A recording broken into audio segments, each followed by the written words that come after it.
Да платиш патарина без да застанеш на рампата. Вака од денеска ќе изгледа поминувањето на патарините на автопатот од Табановце до Гевгелија. Ова ќе важи за сите кои имаат посебни така наречени тагови во своите возила. Што се однесува пак до електронската наплата, возачите од кога ќе ја купат картичката достапна на сите пунктови, на рампата треба да ја допрат само картичката на читачот од патарината и таа ќе биде крената. Од јавното предпријатие за државни патишта очекуваат со новиот систем гужвите на патарините да станат минато. Се реализира склучување на заем со ЕБОР во износ од 13 милиони евра за изградба на инсталација на 2 нови наплатни станици Миладиновци Штип и една на Кичево Охрид и рехабилитација на 5 постоечки на коридор 8 од излезот на Скопје до Гостивар, да и тие бидат електронски. Значи, не може на една страна од државата да плаќате во пари, а на другата електронски. Сакаме да биде тоа целосно, а цело е кога има се.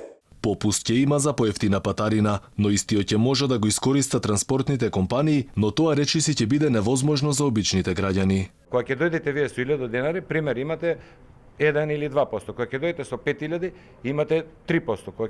Како ви се поголема сума така расте. Тоа посебно ќе се одржи позитивно и веќе имаме најголемата реакција за таговите од превозниците кои што користат тешкиот сообраќај, камиони и комбини и така натаму. Картичките и таговите може да се купат и надополнуваат на контролниот центар Петровец. Инаку неговата изградба чини 1,5 милиони евра. И освен во новата зграда, надополнувањето на картичките може да се врши на наплатните рампи, но и онлайн. А за тоа колку пари сте потрошили и уште колку имате на располагање, увид ќе има преку интернет страната.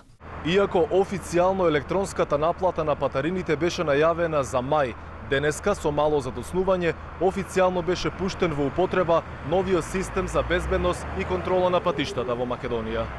Камерите поставени на автопатот ќе даваат информации за наплата на патарините, но и за евентуален застој или несреќа на патот. Инаку до мај идната година се очекува сите патарини да бидат дигитализирани. Акцентот во иднина ќе се стави на електронската наплата, но сепак плаќањето во готово нема да се укине.